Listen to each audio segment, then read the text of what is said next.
A few questions of the pharmacy could save you hundreds, even thousands of dollars a year. Investigate TV has discovered you may be overpaying for some of your prescription medication. Here's costly care.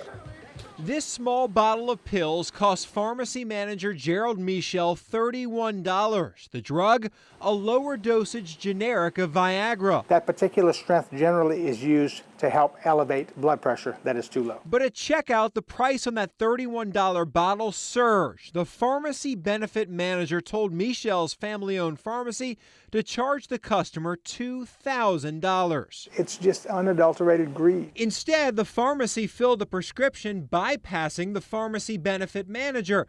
The cost for the customer, less than $50. That's quite a big difference. It's ridiculous. Is it just about a money grab now in healthcare? Is it safe to say patients, customers of pharmacies, are overpaying for medication? Everybody's overpaying. He may be right. According to a recent University of Southern California study, customers overpaid on nearly 25% of all pharmacy prescriptions. In most cases, it would have been cheaper for the consumers to buy the drug without using their insurance. You buy insurance for the reason of lowering your prescription drug costs, but more and more, patients are able to find prescriptions less expensive if they don't use their insurance than if they do. This is a lot of money, and it's worth it. Carol Shoemaker has learned her lesson. It's distressing, the amount of money you pay for insurance. I pay between $600 and $700 a month for a premium. Shoemaker says she saves about $1,000 a year shopping her medication around. For example, a $613 prescription cost her less than $300 without insurance. For me, that's just too much money to be, throwing out the window. The USC study cites the drugs with the most frequent overpayments. On the list, a drug to treat insomnia, high blood pressure, and chest pain, and a commonly prescribed steroid. I think the most generous would call it capitalism.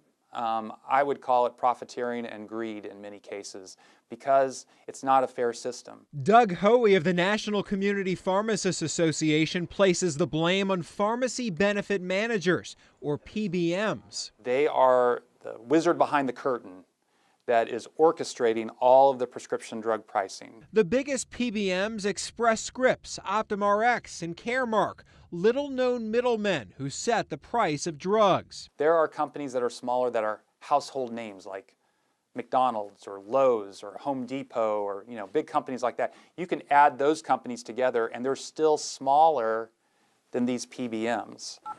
In the case involving Gerald Michel's pharmacy, a quick phone call revealed a PBM charging his customer nearly $2,000 was OptumRx. Thank you for calling OptumRx.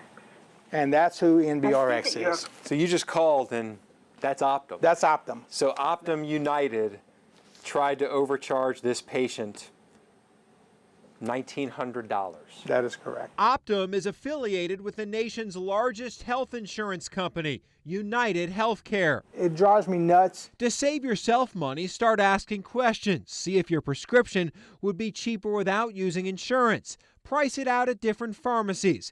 And don't forget community or independent pharmacies. They can sometimes be much cheaper. And always ask your pharmacist or doctor if there's a better alternative for the drug prescribed. If not, you may continue paying more. The USC study estimates its 6-month sample discovered $135 million in overpayments. That impacts your wallet and our country's bottom line because studies show U.S. consumers and the government pay more for prescription medication than any other country. One expert says the drug prices in the U.S. for the exact same drugs are often exponentially higher than they are in Canada and in every other country. We are at a competitive disadvantage, and at some point we're going to have to make decisions as to what do we fund. Do we fund healthcare, or do we fund fixing that bridge that's about to fall into the river, or funding our military?